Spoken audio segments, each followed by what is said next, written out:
जय श्री राधे। मैं गीता रानी, मेरे YouTube चैनल धार्मिक सोच में आपका स्वागत है। आइए आज हम आषाढ़ मास की योगिनी नामक एकादशी के बारे में जानते हैं। हिंदू धर्म में एकादशी तिथि का विशेष महत्व है।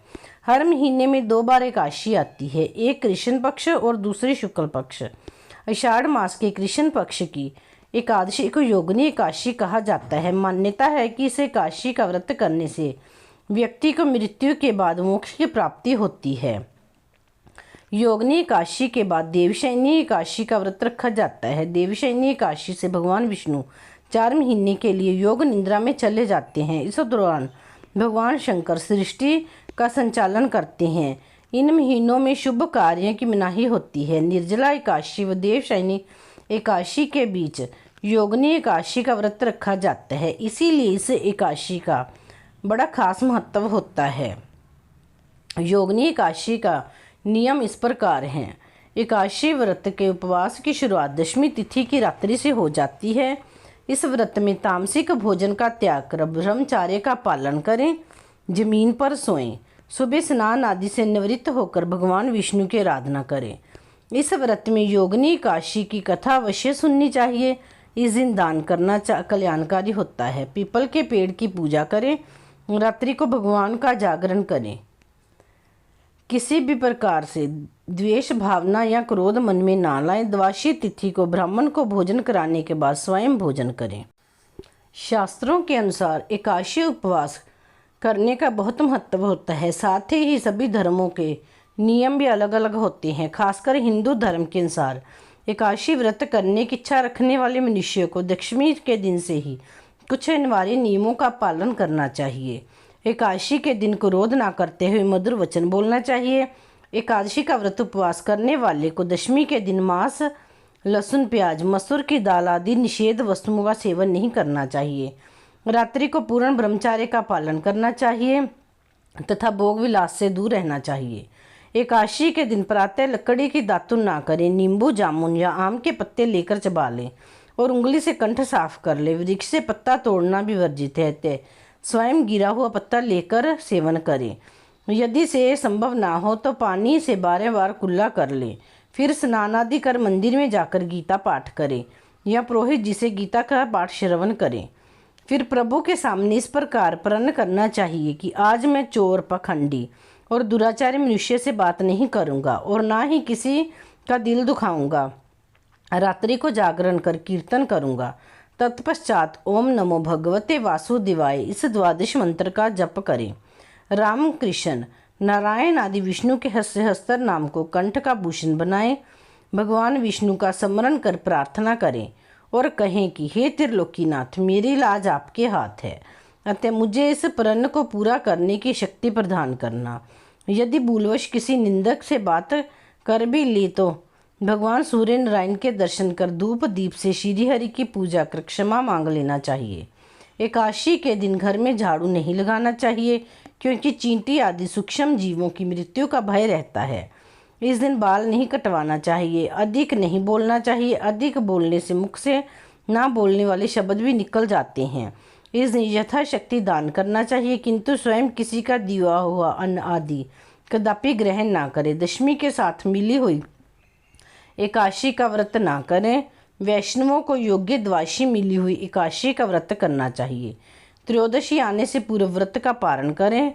एकादशी के दिन व्रतधारी व्यक्ति को गाजर, शलगम, गोभी, पालक इत्यादि का सेवन नहीं करना चाहिए। केला, आम, अंगूर, बादाम, पिस्ता इत्यादि अमृत फलों का सेवन करें। प्रत्येक वस्तु प्रभु को भोग लगाकर तथा तुलसी दल छोड़कर ग्रहण करना चाहिए।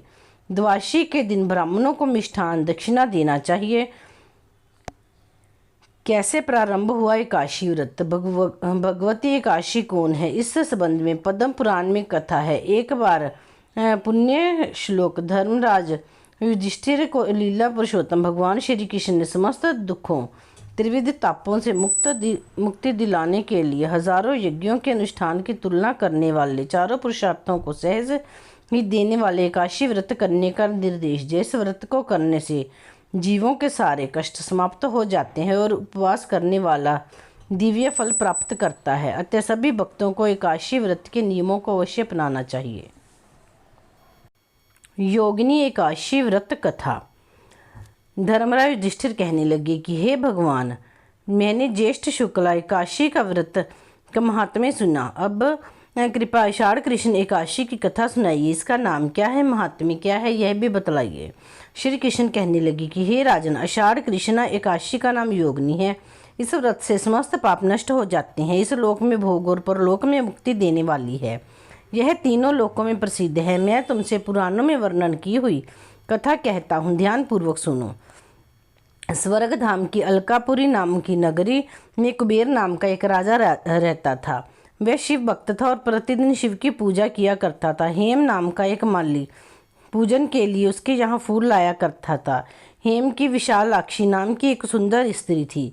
एक दिन मानसरोवर से पुष्प तो ले आया, लेकिन कामासक्त होने के कारण वह अपनी स्त्री से हास्य विनोद तथा रमन करने लगा। इधर राजा उसकी दोपहर तक राह देखता रहा। अंत में राजा कुबेर ने सेवकों को आज्ञा दी कि तुम लोग जाकर माली के ना आने का कारण पता करो, क्योंकि वह अभी तक पुष्प लेकर नहीं आया। सेवकों ने कहा कि महाराज, वह तो पापी अति कामी है, अपनी स्त्री के साथ हास्य विनोद और रमन कर रहा होगा। यह सुनकर कुबेर ने क्रोधित होकर उसे बुलाया।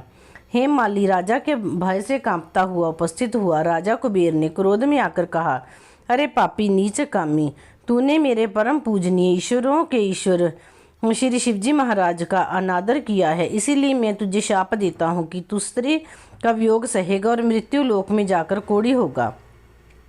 कुबेर के शाप से हेम माली का स्वर्ग से पतन हो गया और वह उसी क्षण पृथ्वी पर गिर गया। भूतल पर आते ही उसके शरीर में श्वेत कोढ़ हो गया। उसकी स्त्री भी उसी समय अंतर ध्यान हो गई। मृत्यु लोक में आकर माली ने महान दुख भोगे। भयानक जंगल में जाकर बिना अन्न और जल के भटकता रहा। रात्रि को निद्रा भी नहीं आती थी, परंतु शिवजी की पूजा के प्रभाव से उसको पिछले जन्म की स्मृति का ज्ञान अवश्य रहा। घूमते घूमते एक दिन वह मार्कंडे ऋषि के आश्रम में पहुंच गया, जो ब्रह्मा से भी अधिक वृद्ध थे और जिनका आश्रम ब्रह्मा की सभा के समान लगता था। हेम माली वहां जाकर उनके पैरों में पड़ गया। उसे देखकर मार्कंडे ऋषि बोले, तुमने ऐसा कौन सा पाप किया है जिसके प्रभाव से ये हालत हुई है। हेम माली ने सारा वृत्तांत कह सुनाया। यह सुनकर ऋषि बोले, निश्चित ही तूने मेरे सम्मुख सत्य वचन कहे हैं, इसीलिए तेरे उद्धार के लिए मैं एक व्रत बताता हूँ। यदि तो आषाढ़ मास की कृष्ण पक्ष की योगिनी नामक एकादशी का विधि पूर्वक व्रत करेगा तो तेरे सब पाप नष्ट हो जाएंगे। यह सुनकर हेम माली ने अत्यंत प्रसन्न होकर मुनि को साष्टांग प्रणाम किया। मुनि ने उसे स्नेह के साथ उठाया। हेम माली ने मुनि के कथन अनुसार विधि पूर्वक योगिनी एकादशी का व्रत किया। इस व्रत के प्रभाव से अपने पुराने स्वरूप में आकर वह स्त्री के साथ सुखपूर्वक रहने लगा। भगवान कृष्ण ने कहा, हे राजन, यह योगिनी एकादशी का व्रत 88,000 ब्राह्मणों को भोजन कराने के बराबर फल देता है। इसके व्रत से समस्त पाप दूर हो जाते हैं और अंत में स्वर्ग प्राप्त होता है। बोलो एकादशी महारानी की जय। श्री विष्णु भगवान की जय।